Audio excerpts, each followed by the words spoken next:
Mas a primeira manifestação que aconteceu foi em 6 de junho.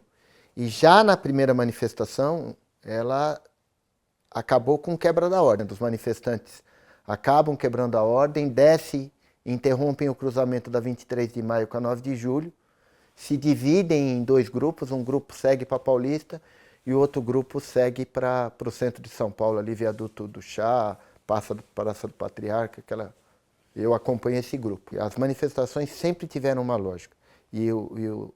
O batalhão da área central e o próprio comando, ele sempre teve expertise em lidar com isso. Eventualmente poderia acontecer algum problema, mas de maneira geral eram manifestações previsíveis, com públicos conhecidos, com itinerários conhecidos, com pessoas se comprometendo de todos os lados e com uma previsibilidade com relação ao que ia acontecer, como começava, como terminava.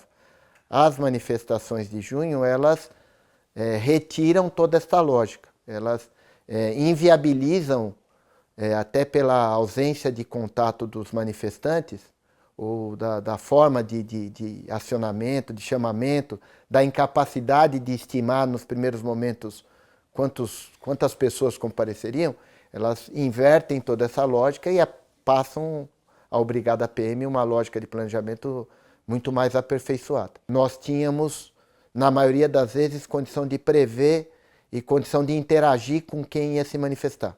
As manifestações convocadas pelas redes sociais, elas retiram essa capacidade. Eu não consegui estimar público, não consegui estimar perfis, e isso fica muito mais difícil para você analisar o risco, gerenciar o risco, dispor os efetivos policiais no terreno. Elas começam como passe livre, começam com a discussão dos 3h20, dos 3 e 3h20, depois elas se tornam difusas, a sociedade vem para as ruas, a gente também enxerga aquelas milhões de pessoas, né? Eram milhares de pessoas. Eu me recordo de uma manifestação que eu me fazia presente, que a Paulista estava tomada, a Consolação tomada, a República tomada, Rebouças tomada, ela descia sentido o Pinheiros, então a gente tinha gente de tudo quanto é tipo.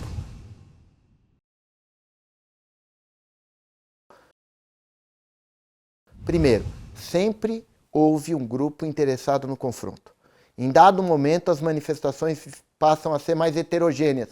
E, inclusive, parcela dos manifestantes tentam discutir alternativas de como se posicionar com relação a se o confronto acontecesse. Eu me arrisco a dizer que um grupo de manifestantes sempre usou como tática o que eles chamavam de ação direta, que era a busca do confronto com a polícia para dar visibilidade para a manifestação deles. No primeiro momento das manifestações, eles tinham uma ligação mais política, eles eram mais politizados. Inclusive, a gente percebia até pela vestimenta, pelo traje deles. No segundo momento, eles já começam a ter a opção clara pelo confronto e atrair pessoas que viam no confronto com a polícia inclusive ritos de passagem. Então, é como torcidas organizadas. Para mim, ficava claro, em determinadas manifestações, que a opção pelo confronto e o fato do confronto existir tinha virado um rito de passagem para muitos manifestantes. Porque teve um determinado momento que as manifestações eram muito plurais e eram pessoas de todos os tipos. Mas essas pessoas, em dado momento, se viram obrigadas a sair das manifestações por conta da violência produzida por esses grupos. De fato, não é fácil numa operação de restabelecimento da ordem a atuação de forma homogênea. Mas toda vez que houve um excesso, a gente apurava. O que a gente percebeu é que, com o passar do tempo, nós tínhamos que aumentar a nossa resiliência, aumentar a proteção do homem, trabalhar melhor o perfil do policial que estava diretamente envolvido com isso e encontrar os momentos ideais de intervenção. Que a grande virtude da polícia, das polícias como um todo, foi justamente lidar com essas manifestações e não haver mortes. Não haver mortes por lado dos manifestantes, não haver mortes, graças a Deus, por lado dos policiais militares também. Eu sei que há muitas críticas à atuação da polícia. Nós tivemos que dizer sobre a atuação diversas vezes, em diversas esferas, mas eu acho que ninguém nunca parou para pensar no que esses policiais militares fizeram durante esse período. Eu imagino que houve, só em 2013, mais de 400 eventos, com certeza. Eu lembro, eu já devo ter falado em 500. Eu imagino que minimamente a gente deva ter tido 3 dezenas de confrontos em 5 meses. São 30 confrontos, que significa, num semestre aí, cerca de 2 confrontos por semana. Ou seja, eu tinha manifestações, eventos, 4, 5, 6 dias da semana.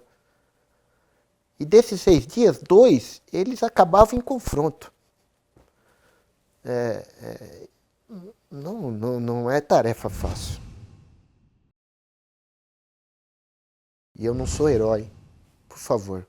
Eu sempre brinco. Eu não tenho vocação nenhuma de herói. Primeiro, se eu estou aqui, é por conta de um policial chamado Yoshino, entre outros, que é o Cabo Yoshino que me salvou. Segundo, como é que a gente manda alguém fazer alguma coisa se você não está lá? Então, eu só acho que eu fiz o que era o mínimo esperado de um comandante. Nós participamos do início da manifestação foi na frente do Teatro Municipal. Eu cheguei a falar com os 2 interlocutores, eram dois ou 3, era uma moça e 2 rapazes sempre. E eles com aquela performance todas lá de queima-catraca, esse tipo de coisa. Até brinquei e falei, hoje eu quero comer uma pizza cedo em casa, hein? E historicamente, todas as vezes que as manifestações do Passe Livre tinham ido para o Parque Dom Pedro, tinha havido quebra da ordem e eles tinham depredado o Parque Dom Pedro todo. Eu desci pela ladeira do lado do coisa. Só que quando eu saímos, eu e o Yoshino saímos no Parque Dom Pedro, nós vimos 5 pessoas quebrando um daqueles pontos de ônibus novos. Crime, né? Aí nós optamos por prender duas moças. E no que a gente estava conduzindo, esses manifestantes entraram em confronto com a tropa. Mas aí eu já fui surpreendido, se eu não me engano, por uma pancada ou por um conjunto de uma caibrada na cabeça. Tomei uma no ombro, que eu senti o meu ombro cair. Tomei uma, acho que no outro ombro. E aí quando eu senti que eles tinham tomado a minha arma, eu temi por tomar um tiro nas costas. Mas nisso Yoshino, de forma bastante corajosa, consegue sacar a arma dele. E abre uma janela de oportunidade, me cata pela camisa e consegue me tirar. A gente deu muita sorte porque eles começaram a perseguir o Yoshino até. Só que a tropa que já tinha intervido na Parque Dom Pedro, os policiais começam a chegar. É nesse momento que eles conseguem auxiliar o Yoshino e a mim, e eu acabo sendo socorrido. Quando eu olho o que aconteceu, por isso que sou muito grato ao Cabo Yoshino. Eu não tenho dúvidas que se eu continuasse ali, eu ia morrer. Não tem herói nessa brincadeira. Policiais militares, e eu estou falando dos bons policiais militares, entregam a vida e a sua saúde há anos para a sociedade. A gente erra, com certeza. Então, eu fui mais um.